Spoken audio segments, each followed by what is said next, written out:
साथियों नमस्कार, स्वागत है आप सभी का आपके अपने YouTube प्लेटफॉर्म पर।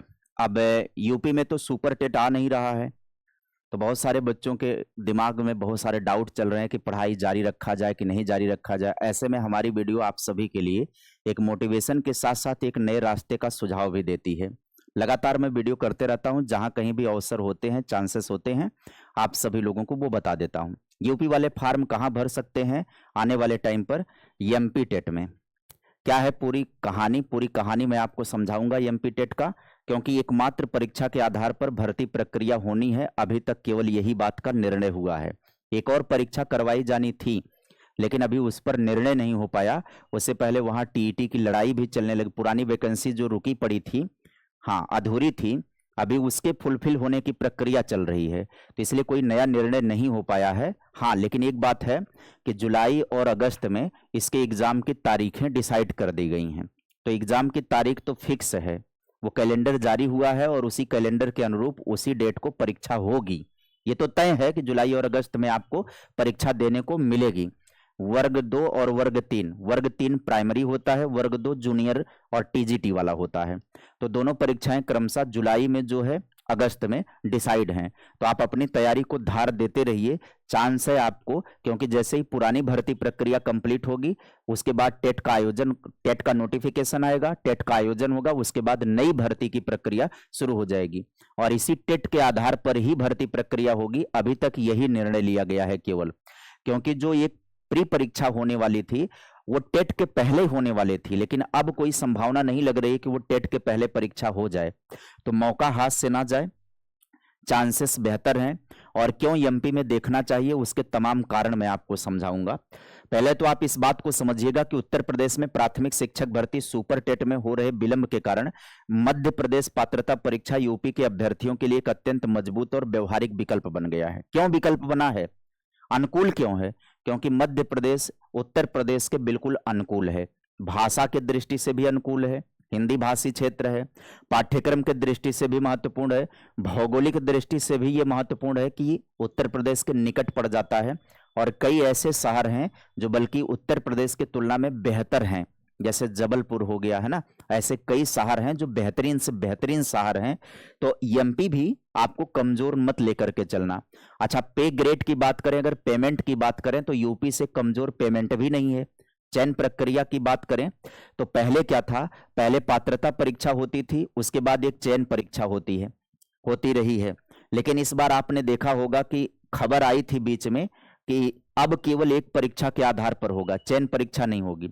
यानी एमपी टेट के आधार पर सीधा चयन किया जाएगा, सिलेक्शन होगा। यानी एकल चरण परीक्षा होगी, सिंगल स्टेज एग्जाम होगा। स्कूल शिक्षा विभाग के नवीनतम अपडेट के अनुसार अब मध्य प्रदेश में शिक्षक भर्ती के लिए 2 चरणों यानी पात्रता और चयन परीक्षा वाली व्यवस्था को समाप्त किया जा रहा है।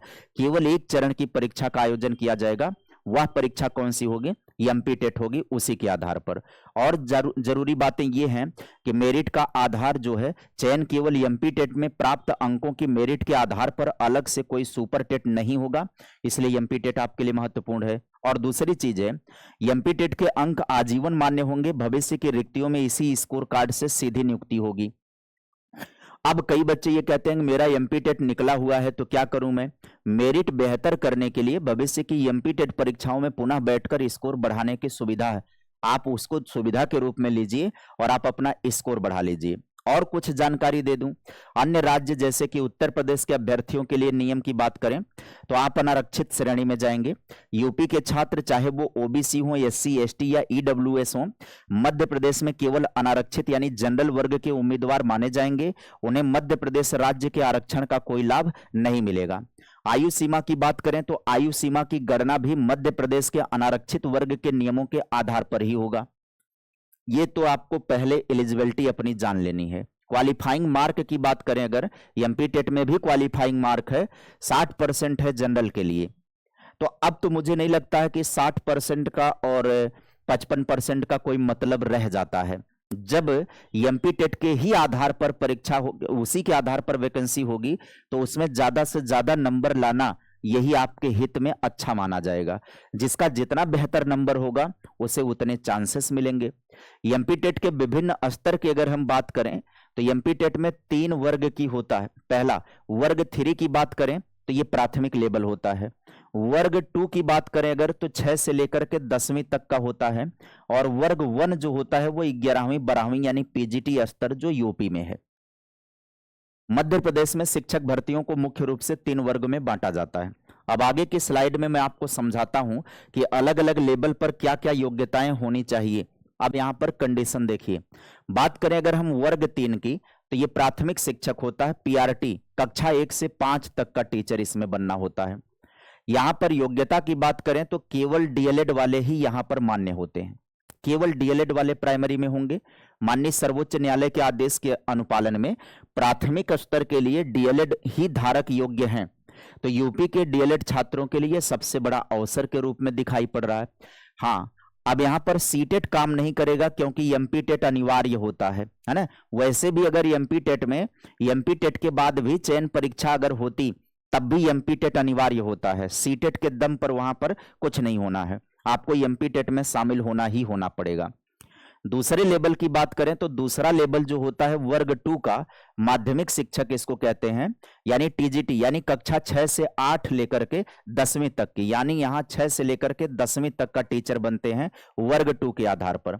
ग्रेजुएशन के साथ साथ बीएड हो या डीएलएड हो। हाँ, डीएलएड कहां तक जाएगा, 6 से 8वीं तक के टीचर डीएलएड बनेंगे।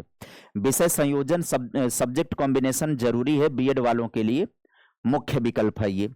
वर्ग 1 की बात करें तो उच्च माध्यमिक शिक्षक पीजीटी यानी 11 से 12, संबंधित विषय में पोस्ट ग्रेजुएशन हो और बीएड होना जरूरी है, और इन तीनों लेवल की वैकेंसी भविष्य में देखने को मिलेगी। तीनों लेवल की पात्रता परीक्षाएं डिसाइड हैं। सीटेट की भूमिका की बात कर लें अगर हम, तो मध्य प्रदेश सरकार शिक्षक भर्तियों में सीधे सीटेट के अंकों को मान्यता नहीं देता है। ठीक, सीटेट यहां पर मान्य नहीं होता है, यहां पर एमपी टेट मान्य होता है। शिक्षक बनने के लिए वहां की राज्य स्तरीय एमपी टेट पास करना जरूरी है, यह पहले भी नियम था। यूपी के जिन छात्रों ने सीटेट पास कर लिया है उनके लिए भी एमपी टेट में बैठना, हाई स्कोर करना जरूरी है। सीटेट के दम पर आपका सिलेक्शन नहीं होगा। बात करें अगर हम पाठ्यक्रम की समानता की, तो अगर आप यूपी टेट की पढ़ाई कर रहे हैं तो आपका 80 से 90% सिलेबस मैच करेगा, केवल लैंग्वेज सेकंड आपका अलग रहेगा, लैंग्वेज सेकंड अलग रहेगा, बस इतना ध्यान दीजिएगा। लैंग्वेज सेकंड में आपका हिंदी, आपका संस्कृत या इंग्लिश नहीं रहेगा, वहां की लोकल लैंग्वेज रहेंगी। लेकिन एक सुधार हो गया है, लोकल लैंग्वेज को भी देवनागरी में ही पूछा जाएगा, यानी लोकल लैंग्वेज के जो भी सवाल रहेंगे वो लोकल लैंग्वेज में ना पूछ करके उसको देवनागरी लिपि यानी उसी हिंदी भाषा में पूछा जाएगा।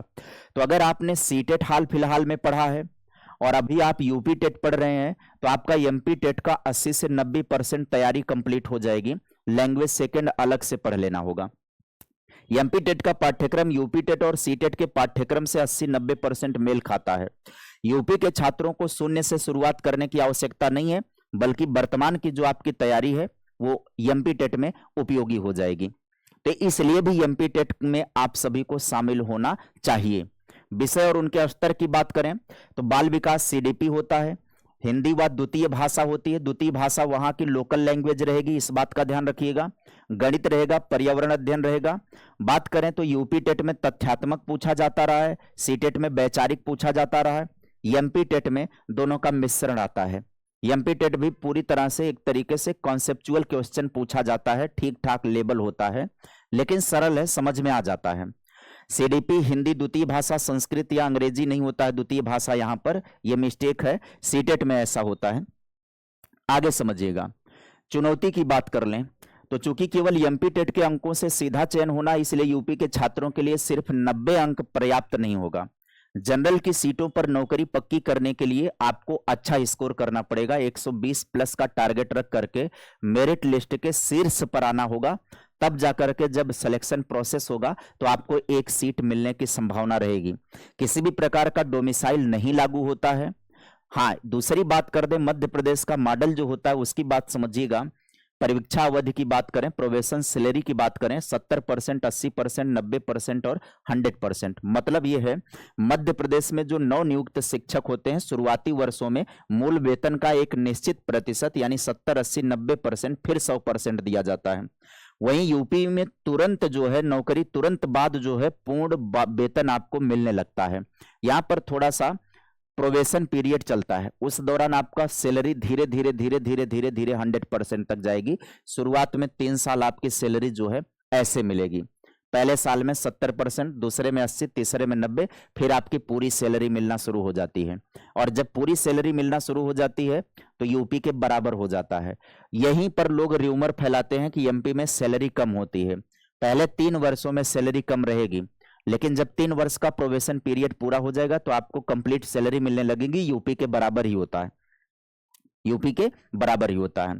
तो इतने से इतनी बातें तो कंफर्म हो गई कि जुलाई और अगस्त में आपका एग्जाम डिसाइड है ना। जुलाई और अगस्त में आपका एग्जाम डिसाइड है।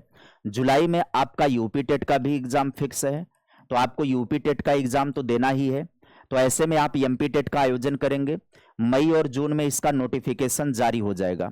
मई जून इसमें आपका नोटिफिकेशन जारी हो जाएगा। जुलाई में आपको एग्जाम देना है, अगस्त में आपको एग्जाम देना है किसका, एमपी टेट का। जुलाई में यूपी टेट देंगे, उसी तैयारी के साथ आपका ये भी काम कर जाएगा, एमपी टेट भी काम कर जाएगा।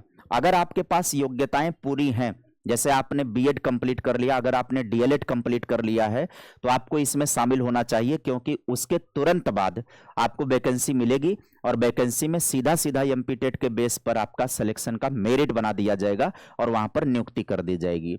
बीपीएससी भी आप पढ़ाई करेंगे, बीपीएससी में आपके लिए अवसर हैं। बीपीएससी का अलग से वीडियो मैंने बना रखा है, उसको देख लीजिएगा। एमपी टेट में भी अवसर आपको मिलने वाला है। मिलेंगे फिर किसी नई वीडियो में नई इंफॉर्मेशन के साथ।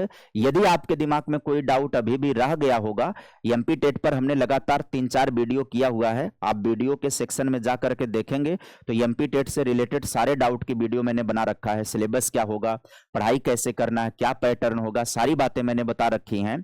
संपूर्ण सिलेबस के बारे में व्याख्या कर रखा है, तो वो वीडियो देख लीजिएगा तो आपके सारे डाउट क्लियर हो जाएंगे।